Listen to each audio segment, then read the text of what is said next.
தமிழகத்தில் உங்களுக்கு தெரியும் மாண்புமிகு நம்முடைய தமிழ்நாடு முதலமைச்சர் அவர்கள் தொடர் கண்காணிப்பாக, தொடர் நடவடிக்கையாக கொரோனா தடுப்பு நடவடிக்கைகளை மாண்புமிகு தமிழ்நாடு முதலமைச்சர் அவர்கள் அனைத்து துறைகளையும் ஒருங்கிணைத்து மிக சிறப்பான நடவடிக்கைகளை, தொடர் நடவடிக்கைகளை எடுத்து வருகிறார்கள். இன்றைக்கு கூட மாண்புமிகு தமிழ்நாடு முதலமைச்சர் அவர்கள் தலைமைச் செயலகத்தில் தலைமைச் செயலாளர் உள்ளிட்ட உயர் அலுவலரோடு தேவையான அறிவுரைகளை, ஆலோசனைகளை எல்லாம் வழங்கி எடுக்கப்பட வேண்டிய நடவடிக்கைகள் குறித்து ஒரு விரிவான ஆய்வுக் கூட்டத்தை இன்றைக்கு மாண்புமிகு முதலமைச்சர் அவர்கள் இன்றைக்கு நடத்தினார்கள். அந்த வகையில் தமிழகத்தில் எடுத்து வரக்கூடிய தொடர் நடவடிக்கைகளையும் தற்போதுள்ள நிலை குறித்தும் நான் உங்களிடத்தில் விளக்க கடமைப்பட்டிருக்கின்றேன். குறிப்பாக இதுவரைக்கும் நம்ம sample tested, so far sample tested 21,994 இதுவரைக்கும் சாம்பிள் டெஸ்டட். சாம்பிள் எத்தனை நபர்களுக்கு என்பது இண்டிவிஜுவல்ஸ் நபர்களை பொறுத்த வரைக்கும் 17,835 நபர்களுக்கு நம்ம சாம்பிள் இதுவரைக்கும் நம்ம டெஸ்ட் பண்ணியிருக்கிறோம். அதுல இந்த ஒரு நாள் நேற்றிலிருந்து இன்று வரை சாம்பிள் டெஸ்டட் 2,739. ஒரு நாள் மட்டும் 2,739 அதிகமான சாம்பிள் நம்ம டெஸ்ட் பண்ணிக்கிறோம். அதுல இந்த ஒரு நாள்ல இன்றைக்கு பாசிட்டிவ் கேஸுடைய எண்ணிக்கை 38. 38ல 34 positive same source, single source 34. 4ல 3 கான்டாக்ட் ஹிஸ்டரி, 1 பிஜி மருத்துவர். ஆக இன்றைக்கு பாசிட்டிவ் 38. அதுல இன்றைக்கு சோஃபார் இதுவரைக்கும் நம்ம டிஸ்சார்ஜ், இன்றைக்கு 37 பேர் மருத்துவமனையிலிருந்து டிஸ்சார்ஜ் செய்யப்பட்டிருக்கிறாங்க. அதுல சோஃபார் மொத்தம் இதுவரை நேற்று வரை 81, இன்று 37, மொத்தம் 118 பேர் மருத்துவமனையிலிருந்து ஆஸ் பர் நார்ம்ஸ் உரிய அந்த நெறிமுறைகளின் படி 118 பேர் டிஸ்சார்ஜ் செய்யப்பட்டிருக்கிறாங்க.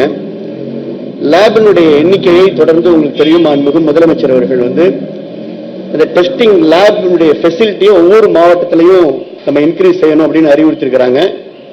மத்திய அரசினுடைய அந்த அப்ரூவலை நம்ம டெய்லி வாங்கிட்டு இருக்கோம். அந்த வகையில் இன்றைக்கும் கூடுதலாக ஒரு லேபுக்கு நம்ம பிஹெச்சி லேபுக்கு அப்ரூவல் வந்திருக்கு. மொத்தம் 26 லேப், டெஸ்டிங் லேப் தமிழகத்தில், குறிப்பா இந்தியாவிலேயே அதிகமான டெஸ்டிங் லேப் இருக்கக்கூடிய மாநிலம் தமிழ்நாடு.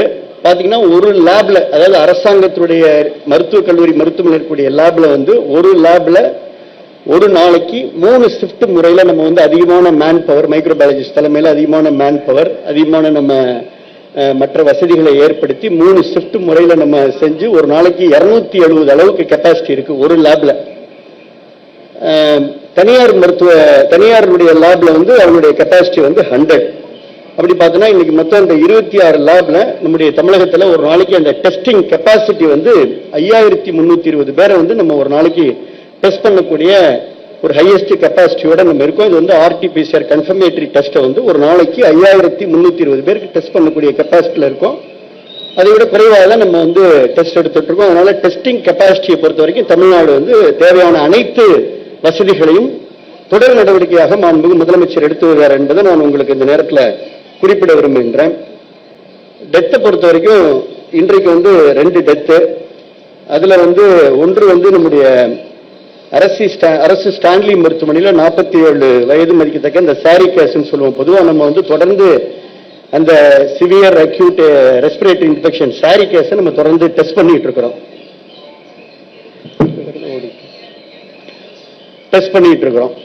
ஸோ அதில் 60 கேஸ் டெஸ்ட் பண்ணதில் இந்த ஒரு கேஸ் நமக்கு பாசிட்டிவாக அதில் ஒரு டெத் ஏற்பட்டிருக்கு. அது 47 வயது மதிக்கத்தக்க சென்னையை சேர்ந்த ஆண். அதேபோல் தனியார் மருத்துவமனையில் ஏற்கனவே தீவிர கண்காணிப்பு பிரிவில் ஐசியூல தொடர் சிகிச்சையில் ஆபத்தான நிலையில் இருந்த 59 வயது மதிக்கத்தக்க ஒரு ஆண், அவர் தனியார் மருத்துவமனையில் இருந்தவர். அவர் இன்றைக்கு 2:45 அவர் இன்னைக்கு டெத்து. ஸோ 2 டெத்து இன்னைக்கு. ஸோ சோஃபார் நமக்கு இந்த டெத்தினுடைய எண்ணிக்கை உங்களுக்கு 12+2 ஸோ மொத்தம் வந்து 14 டெத்து. மாண்புமிகு உங்களுக்கு தெரியும், ஏற்கனவே மத்திய அரசுடைய சார்பில் ஆய்வுக் கூட்டம் நடந்த போது கூட தமிழக அரசு அந்த கிளினிக்கல் மேனேஜ்மெண்ட், அதாவது அந்த டெத்துடைய மார்டாலிட்டியுடைய பெர்சன்டேஜ், அது ரொம்ப ரொம்ப முக்கியம். ஸோ நம்முடைய அரசு மருத்துவமனையில் மருத்துவர்கள் வந்து அந்த ஐசிஎம்ஆரோட கைட்லைன்ஸ், யூனியன் மினிஸ்டருடைய கைட்லைன்ஸ், உலக சுகாதார நிறுவனத்துடைய கைட்லைன்ஸ், எய்ம்ஸ் மருத்துவருடைய அட்வைஸ், அந்த கைட்லைன்ஸ் இதெல்லாம் நம்ம ஒரு புரோட்டோகாலை போட்டு அரசாணை பிறப்பிக்கப்பட்டு தமிழகத்தில் இருக்கக்கூடிய ராஜீவ்காந்தி மருத்துவமனையிலிருந்து அரசால் அங்கீகரிக்கப்பட்ட எல்லா மருத்துவமனையிலும், அதே போல தனியாரில் அங்கீகரிக்கப்பட்ட மருத்துவமனைக்கும் இந்த சேம் புரோட்டோகாலை, எஃபெக்டிவ் புரோட்டோகாலை நம்ம ஸ்ட்ரிக்டா ஃபாலோ பண்றதுனால இந்த கிளினிக்கல் மேனேஜ்மெண்ட்டை பொறுத்த வரைக்கும் மத்திய அரசு வந்து நம்மளை அப்ரிஷியேட் பண்ணக்கூடிய அளவிற்கு உண்டான அந்த மோர்டாலிட்டி ரேட்டை வந்து நம்ம நேற்று வரை வந்து 0.9%, இன்னைக்கு வந்து 1.1% அப்படின்ற அளவுக்கு அந்த மோர்டாலிட்டியை வந்து நம்ம ரொம்ப கட்டுக்குள்ள வைத்திருக்கக்கூடிய அந்த நிலையை நம்ம வந்து தொடர்ந்து மெயின்டைன் பண்ணிட்டு இருக்கிறது ஒரு முக்கியமான குறிப்பிடத்தக்க அம்சம் என்பதை இன்னைக்கு உங்களோட நான் பகிர்ந்து கொள்ள விரும்புகின்றேன். குறிப்பா பார்த்தீங்கன்னா இதுல மாண்புமிகு முதலமைச்சர் அவர்கள் தொடர் நடவடிக்கைகளை நம்முடைய இந்த கொரோனா வைரஸ் தொடங்கிய, அதாவது சைனால ஊகான் மாநிலத்தில் இது தொடங்கிய காலத்திலிருந்து மாண்புமிகு முதலமைச்சர் அவர்கள் தேவையான அனைத்து முன்னேற்பாடுகளையும் வரக்கூடிய காலங்கள், அதாவது எதிர்வரக்கூடிய காலங்களில் என்ன மாதிரியான வசதிகளை நாம் ஏற்படுத்த வேண்டும் என்பதையெல்லாம் முன்கூட்டியே வல்லுநர்களை கலந்து கணித்து ஆலோசனை செய்து அதன் அடிப்படையில் வந்து பல்வேறு முன்னெச்சரிக்கை நடவடிக்கைகளை நம்ம தொடர்ந்து எடுத்துக்கொண்டிருக்கிறோம். அது ஒவ்வொரு காலகட்டத்திலும் பத்திரிகை ஊடகத்துறை நண்பர்களோடு அதோட நேரடியாக அவங்ககிட்ட நாங்கள் பகிர்ந்திருக்கின்றோம். சட்டமன்றத்திலும் இது குறித்து கேள்விகள் வந்த பொழுது கூட மாண்புமிகு முதலமைச்சர் அவர்களே நேரடியாக என்னென்ன முன்னெச்சரிக்கை நடவடிக்கைகளை நம்ம எந்தெந்த காலகட்டத்தில் எப்படியெல்லாம் எடுத்தோம் அப்படின்றது பத்திரிகை ஊடகத்துறை நண்பர்களுக்கும் நம்ம சொல்லப்பட்டிருக்கிறது. சட்டமன்றத்திலையும் இது பதிவு செய்யப்பட்டிருக்கிறது. குறிப்பாக வந்து எதிர்க்கட்சி தலைவர் வந்து ஸ்டாலின் அவர்கள் பேசுகின்ற பொழுது இது வந்து அரசு வந்து முன்னெச்சரிக்கை நடவடிக்கைகளை இன்னும் எடுத்திருக்க வேண்டும் என்று பல்வேறு கருத்துக்களை, வெண்டிலேட்டர் போன்ற கருத்துக்களை, டெஸ்டிங் லேப் போன்ற அந்த வசதிகள் போன்ற கருத்துக்களை எல்லாம் அவர் தெரிவித்திருக்கிறார். உங்களுக்கு வந்து ஒரே ஒரு விஷயத்தை நான் ரொம்ப ஷார்ட்டா சொல்லணும்னா, சீனால நம்ம கொரோனா நோய் ஆரம்பித்த அந்த காலகட்டத்திலே நம்ம வந்து உயர் வல்லுநர்களை அழைத்து ஆலோசனை செய்து கணித்து வரக்கூடிய விளைவுகளை எல்லாம் நம்ம இது வந்து ஒரு கண்டீஜியஸ் டிசீஸ், நோய் தொற்று, அதனால இது எளிதாக வேகமாக பரவிவிடும் என்பதை சட்டமன்றத்தில் சொன்னோம். மின்னல் வேகத்தில் பரவக்கூடிய நோய் அப்படின்னு சொன்னோம். ஸோ அதே வேகத்தில் வந்து அரசு இன்றைக்கு மாண்புமிகு அம்மாவுடைய அரசு முதலமைச்சர் அவர்கள் வந்து அதை நம்ம வந்து அதை அணுகிய காரணத்தினால்தான் இந்தியாவிலேயே நோய் இல்லாத காலகட்டத்தில் கூட ஜனவரி மாதம் 22ஆம் தேதியே மருந்து உற்பத்தியாளர்களை நம்ம கூப்பிட்டு மீட்டிங் போட்டு 146 கோடி ரூபாய்க்கு வந்து நிதியை ஒதுக்கி நம்ம தேவையான மருந்துகளை நம்ம வெல் வித்தின் அட்வான்ஸ் ஏற்கனவே நம்ம கொள்முதல் செய்து நம்ம வச்சிருந்ததுனால இன்றைக்கு வந்து நமக்கு எந்த பிரச்சனையும் இல்லாமல் நம்ம அணுகிட்டு இருக்கிறோம். நான் சொன்னது போல இந்த கிளினிக்கல் மேனேஜ்மெண்ட்டை நம்ம சிறப்பாக செஞ்சு அப்ரிசியேஷன் பெறக்கூடிய அளவுக்கு நம்ம கிளினிக்கல் மேனேஜ்மெண்ட்டை நம்ம கட்டுக்குள்ள வச்சுக்கிறோம். காரணம் வெல் வித்தின் அட்வான்ஸ் நம்ம வந்து டிஎன்எம்எஸ்சி மூலமா ப்ரொக்யூர் பண்ணது. ரெண்டாவது, இந்தியாவில் கேஸ் வர தொடங்கிய அந்த காலகட்டத்தில் திருப்பி வந்து நம்ம இன்னும் வந்து கூடுதலாக, அதாவது ஜனவரி 30ஆம் தேதி தான் இந்தியாவில் முதல்ல கேரளாவில் கேஸ் வந்தது. ஸோ ஜனவரி 30 கேரளாவில் கேஸ் வந்த அந்த காலகட்டத்திலே அதுக்கு முன்னாடியே நம்ம 146 கோடி நம்ம செலவிட்டோம். அதுக்கப்புறம் பார்த்தீங்கன்னா ரெண்டாவது கொள்முதல் வந்து ஒரு மிகப்பெரிய கொள்முதலாக தமிழகத்தில் இந்தியாவில் கேஸ் வந்ததுக்கப்புறம் நம்ம வந்து ஒரு முன்னெச்சரிக்கை நடவடிக்கையாக நம்ம வந்து N95, PPE, 3-ply மாஸ்க்லாம் நம்ம தேவையான அளவு கொள்முதல் செஞ்சு வச்சுட்டோம், ஒரு முன்னெச்சரிக்கை நடவடிக்கையாக தமிழகத்தில். அதுக்கப்புறம் பார்த்தீங்கன்னா மூன்றாவதாக தமிழகத்தில் கேஸ் வந்த உடனே நம்ம வந்து ஒரே அளவில் ஒரு பல்க் பர்ச்சேஸா ஒரே நேரத்தில் வந்து எந்த சூழ்நிலையும் நாம் எதிர்கொள்ள அரசு மிக அம்மாவுடைய அரசு தயாரில் இருக்க வேண்டும் என்பதற்காக ஒரு பல்க் பர்ச்சேஸா வந்து 204,85,00,000 ரூபாய்க்கு கொள்முதல் செய்வதற்கு நம்ம ஆணைகளை எல்லாம் வெளியிட்டு அதுல நம்ம வந்து ஒரு மிகப்பெரிய கொள்முதலை செஞ்சு மிக தெளிவாக நான் பத்திரிகை ஊடகத்துறை நண்பர்களுக்கு சொல்றேன். தமிழகத்தில் இன்றைக்கு நீங்கள் மற்ற மாநிலங்கள்லாம் உட்பட தமிழகத்தை பொறுத்த வரைக்கும் 3-layer மாஸ்கோ, N95 என்று மருத்துவர்கள் பயன்படுத்தக்கூடிய ஐசோலேஷன் வார்டில் பயன்படுத்தக்கூடிய N95 மாஸ்கோ, இல்ல மருத்துவர்களுக்கு தேவையான PPE என்று சொல்லக்கூடிய பர்சனல் ப்ரொடெக்ஷன் எக்யூப்மெண்டோ எந்த சூழலும் தங்கு தடை இல்லாமல் அவர்களுக்கு கொடுக்கப்பட்டு வருகின்றன. தேவையான அளவு ஸ்டாக் வந்து நமக்கு கூடுதலாகவே இருக்கிறது என்பதை நான் உங்களுக்கு முதல்ல தெளிவுபடுத்த விரும்புகின்றேன். இதே எதிர்க்கட்சி தலைவர் அந்த எழுப்பியதற்கும் நான் பதிலாக சொல்ல கடமைப்பட்டிருக்கின்றேன். இது எந்த அளவுக்கு நம்ம ஸ்டாக் பண்ணியிருக்கிறோம் அப்படின்னா, எந்த மாநிலத்திலும் இவ்வளவு பெரிய பல்க் பர்ச்சேஸ் இல்லாத அளவுக்கு நம்மகிட்ட வந்து ஒரு நாளைக்கு 2 லட்சம் 3-ply மாஸ்க் சப்ளை செயின் கரெக்டா கொடுத்துட்டு இருக்கிறோம். நமக்கு ஒரு நாளைக்கு தேவை வந்து 80,000 1 லட்சம். ஆனா ஒரு நாளைக்கு நம்ம 2 லட்சம் 3-ply மாஸ்க் வந்து சப்ளை கண்டினியூஸா கொடுத்துட்டு இருக்கிறோம். 15,000 PP டெய்லி சப்ளை கொடுத்துக்கிட்டே இருக்கிறோம். 20,000 N95 மாஸ்க் வந்து சப்ளை செயின் கொடுத்துட்டு இருக்கிறோம். காரணம் நமக்கு வந்து 1.5 கோடி அந்த 3 மாஸ்க், 21 லட்சம் PPE, 40 லட்சம் N95 மாஸ்க் என்பது சஃபிஷியண்டா இருக்கு. அதனால வந்து பத்திரிகை ஊடகத்துறை நண்பர்களுக்கு தமிழகத்தில் இந்த PPE, N95 மாஸ்க் போன்ற அந்த தட்டுப்பாடு என்பது எந்த காலத்திலும் வராத அளவிற்கு தேவையான அனைத்து முன்னெச்சரிக்கை நடவடிக்கையும் தெளிவாக எடுக்கப்பட்டிருக்கிறது என்பதை நான் முதலிலே தெளிவுபடுத்த விரும்புகின்றேன். மாண்புமிகு முதலமைச்சர் அதற்கான தேவையான அத்தனை நிதி ஒப்புதல்களையும் மாண்புமிகு முதலமைச்சர் அவர்கள் தேவையான நிதி ஒப்புதலை வழங்கி இது எல்லாம் இந்த அரசாணைகளை பிறப்பித்து இந்த கொள்முதலுக்கான ஆணைகளை வழங்கி இதெல்லாம் கையிருப்பில் நம்ம வச்சிருக்கிறோம். அதே போல மருந்து உங்களுக்கு தெரியும், ரொம்ப ரொம்ப முக்கியமான விஷயம். இன்றைக்கு வந்து there is no drug of choice. நான் அதான் தொடர்ந்து சொல்லிட்டு இருக்கிறேன். அதாவது இந்த நோய்க்கான drug of choice மருந்து இல்லை, அதே பட்சத்தில் வேக்சின் இல்லை. ஆனாலும் கூட நம்ம ட்ரீட் பண்ணிக்கிறோம். இன்னைக்கு வந்து நம்ம டிஸ்சார்ஜ் பண்ணிக்கிறோம். ஸோ இது வரைக்கும் நம்ம 118 பேரை டிஸ்சார்ஜ் பண்ணிக்கிறோம். ராஜீவ்காந்தி மருத்துவமனையில் 83 வயசு பாட்டியை நம்ம டிஸ்சார்ஜ் பண்ணிக்கிறோம். தஞ்சாவூர் மருத்துவக் கல்லூரி மருத்துவமனையில் ஒரு பிரெக்னென்டான அந்த அவங்கள வந்து ஆன்டிநேட்டல் பீரியட் இருக்கக்கூடிய அவங்கள வந்து இன்னைக்கு LSCS பண்ணி அவங்க வந்து சிசேரியன் பண்ணி அந்த பிறந்த குழந்தைக்கு அந்த நம்ம டெஸ்ட் எடுத்து அந்த பிறந்த குழந்தைக்கு நோய் தொற்று இல்லாம அதை நம்ம வந்து அந்த இன்குபேட்டர்ல அந்த குழந்தையை தனியா வச்சு அந்த குழந்தைக்கு நோய் தொற்று இல்லை என்று இன்னைக்கு நமக்கு டெஸ்ட் ரிசல்ட் வந்திருக்கு. அதனால பிரசவிக்கக்கூடிய அந்த தாய்மாருக்கு பாசிட்டிவ் கேஸ் வந்து பிறக்கக்கூடிய அந்த குழந்தைக்கு அந்த பாசிட்டிவ் நோய் தொற்று இல்லாத நிலையை இன்றைக்கு தஞ்சாவூர் அரசு மருத்துவமனையில் நம்முடைய மருத்துவர்கள் செவிலியர்கள் உள்ளார்ந்த அன்போடு முழு ஈடுபாட்டோடு அங்க வந்து அவர்கள் கவனித்துக் கொண்டிருக்கிற காரணத்தினால இன்றைக்கு வந்து ரொம்ப சிறப்பா வந்து அந்த பிறந்த குழந்தைக்கு நோய் தொற்று இல்லாத நிலையை உறுதிப்படுத்தி அந்த குடும்பமே இன்றைக்கு வந்து மிகு முதலமைச்சருக்கு வந்து ரொம்ப நன்றி சொல்லக்கூடிய சூழல்ல அந்த குழந்தைய வந்து இன்னைக்கு நம்ம வந்து ஃபீடு அந்த குழந்தைக்கு நம்ம தாய்ப்பால் வங்கியிலிருந்து மில்க்லாம் கொடுத்து அந்த குழந்தைய நம்ம பாதுகாப்பாக வச்சுக்கிறோம். அந்த அளவுக்கு நம்ம வந்து கிளினிக்கல் மேனேஜ்மெண்ட் வச்சிருக்கோம். ஸோ ட்ரீட்மெண்ட்டை பொறுத்த வரைக்கும் நமக்கு வந்து உங்களுக்கு தெரியும், supportive treatment, symptomatic treatment. So தேவையான பாராஸ்டமால், ஹைட்ராக்சிக்ளோரோக்கின், இன்றைக்கு நீங்க எல்லாம் தொலைக்காட்சியெல்லாம் பார்ப்பீங்க, ஹைட்ராக்சிக்ளோரோக்கின், அதே போல அசித்ரோமைசின், செஃபடாக்சின் போன்ற IV ஃப்ளூயிட்ஸ் போன்ற எல்லா மருந்துகளுமே வந்து வெல் இன் அட்வான்ஸ் நம்ம வந்து ப்ரொக்யூர் பண்ணி ஒரு குறிப்பா உங்களுக்கு சொல்லணும் அப்படின்னா 1.5 லட்சம் நோயாளிகளை குணப்படுத்தக்கூடிய அளவிற்கு தேவையான அனைத்து மருந்து மாத்திரைகள் IV ஃப்ளூயிட்ஸ் போன்ற அனைத்து உபகரணங்களும் எதிர்வரக்கூடிய அந்த சூழலை ஒருவேளை நம்ம வந்து வரக்கூடாது, அதான் எல்லாருடைய எண்ணம், வரக்கூடாதற்கான மாண்புமிகு முதலமைச்சர் அனைத்து நடவடிக்கைகளையும் இன்றைக்கு வந்து மாண்புமிகு முதலமைச்சர்கள் அரசை ஒருங்கிணைத்து தேவையான அனைத்து நடவடிக்கைகளையும் கட்டுப்பாடுகளையும் மக்களுடைய ஒத்துழைப்போடு, உங்களை போன்ற ஊடகத்துறை ஒத்துழைப்போடு அனைத்து துறை, வருவாய்த்துறை, காவல்துறை, உள்ளாட்சித்துறை, மாவட்ட நிர்வாகம், சிறப்பு IAS அலுவலர்கள், சிறப்பு IPS அலுவலர்கள், ஒவ்வொரு மாவட்டத்திற்கும் ஸ்பெஷல் IAS ஆபீசர், ஒவ்வொரு மாவட்டத்திற்கும் ஸ்பெஷல் IPS ஆபீசர்லாம் போட்டு இன்றைக்கு மாண்புமிகு முதலமைச்சர் வந்து டாஸ்க் போர்ஸ் அமைத்து தலைமைச் செயலாளர் தலைமையில் இன்றைக்கு 12 குழுக்களை அமைத்து இப்படி பல்வேறு நடவடிக்கைகளை தொடர் நடவடிக்கையாக ஒவ்வொரு நாளும் ஒவ்வொரு நடவடிக்கை, அதே நேரத்தில் ஒவ்வொரு நாளும் இந்த நடவடிக்கைகள் மூலமாக பொதுமக்களுக்கு எந்த விதமான ஒரு பாதிப்பு வந்துடக்கூடாது. அன்றாடம் இருக்கக்கூடிய பொதுமக்களுக்கு அவர்களுக்கு ஒரு பாதிப்பு அவர்களுக்கு தேவையான நலத்திட்டங்கள், தேவையான உதவிகள், நலத்திட்ட உதவிகள், வாழ்வாதார பிரச்சனைகள், எசென்சியல் நான் எசென்சியல் என்றாக பிரித்து எசென்சியல் கமாடிட்டி எல்லாமே தங்குதடை என்று கிடைப்பதற்கான தேவையான அனைத்து நடவடிக்கைகளையும் மாண்புமிகு முதலமைச்சர்கள் எல்லோரும் பாராட்டக்கூடிய அளவிற்கு, பத்திரிகை எல்லாம் பாராட்டக்கூடிய அளவிற்கு தேவையான நடவடிக்கைகளை மாண்புமிகு முதலமைச்சர் எடுத்துக் கொண்டிருக்கிறார் என்பதையும் உங்களோடு நான் தெரிவித்துக் கொள்கின்றேன்.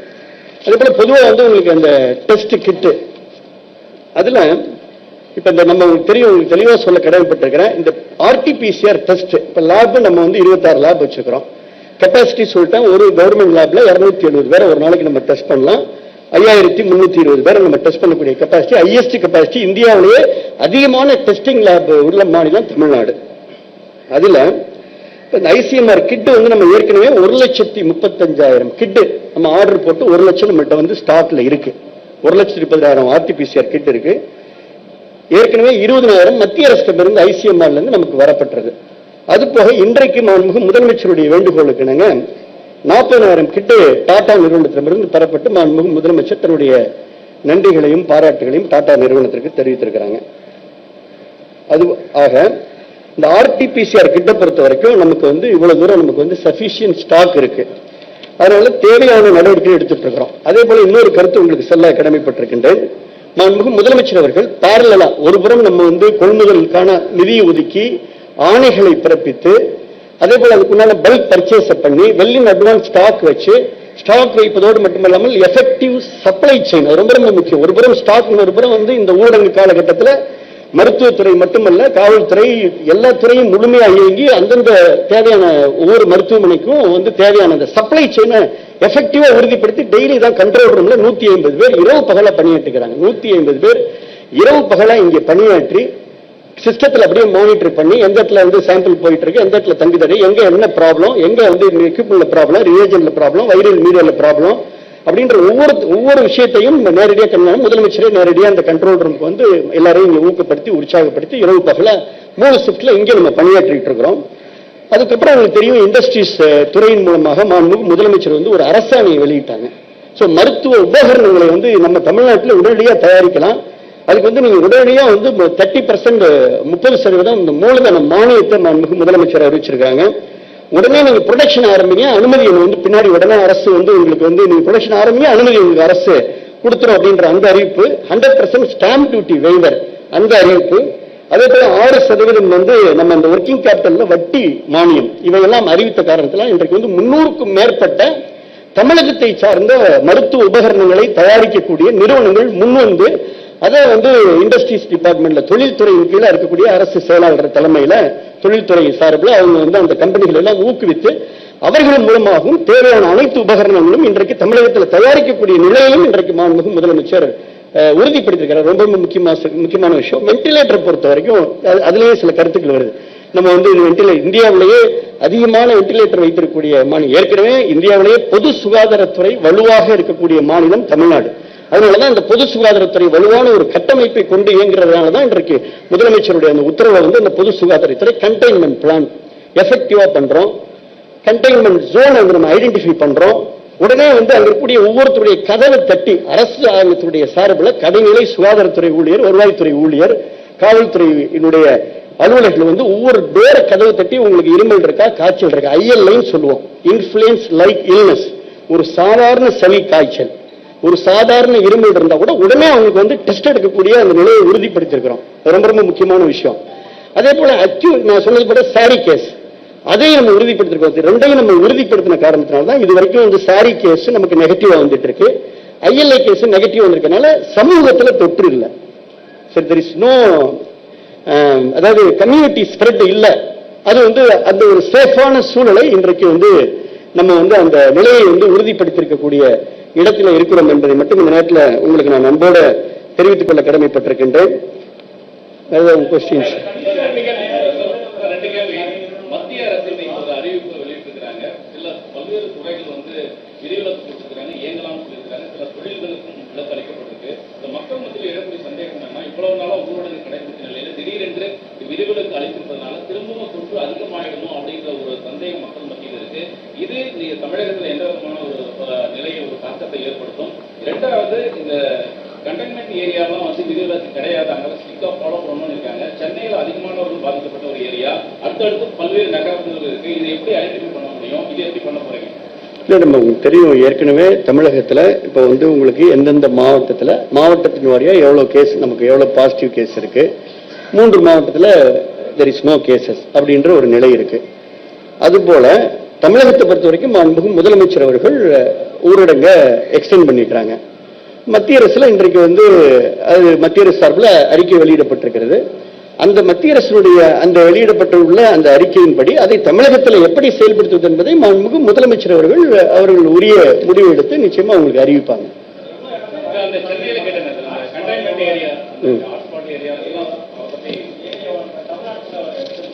புரியல? எடுத்திருக்கிறோமே கண்டெய்ன்மெண்ட் ஜோன் மொத்தம் வந்து கண்டெய்ன்மெண்ட் ஜோன் வந்து நமக்கு கண்டெய்ன்மெண்ட் செக்டர், அதாவது நமக்கு எங்கெங்க பாசிட்டிவ் கேஸ் வருதோ அந்த பாசிட்டிவ் கேஸ் வர்ற இடத்த நம்ம அப்படியே அந்த ஃப்ரீஸ் பண்றோம். கண்டெய்ன்மெண்ட் ஜோன் போட்டு 5 கிலோமீட்டர் பிளஸ் 2 கிலோமீட்டர் மொத்தம் 7 கிலோமீட்டர்ஸ் நம்ம ஃப்ரீஸ் பண்ணி அதுல இருக்கக்கூடிய பிரைமரி கான்டாக்ட், அதுல இருக்கக்கூடிய செகண்டரி கான்டாக்ட், அதுல இருக்கக்கூடிய ஃபேமிலி கான்டாக்ட், அப்புறம் லோ ரிஸ்க் குரூப்னு சொல்லக்கூடிய அவங்களுக்கு தான் நம்ம இந்த டெஸ்ட் எடுத்து அந்த சாம்பிள் டெஸ்ட் எடுத்து நம்ம ரிசல்ட் வெளியிடுறோம். அதன்படி 558 செக்டர்ஸ் நம்ம ஐடென்டிஃபை பண்ணிக்கிறோம். இது வேரியஸ் டிஸ்ட்ரிக்ட்ல இருக்கு, சென்னையிலும் இருக்கு, ஜோன் வைஸ் இருக்கு. அதன்படி நம்ம ஏற்கனவே நடவடிக்கை எடுத்திருக்கிறோம். சோ இதுல வரும் காலத்தில் இதுல என்ன மாதிரியான விதித்தளவுகள் என்பதை முதலமைச்சர் அவர்கள் அதை உரிய காலகட்டத்தில் உரிய எண்ணிக்கைக்கு ஏற்ப அறிவிப்பாங்க.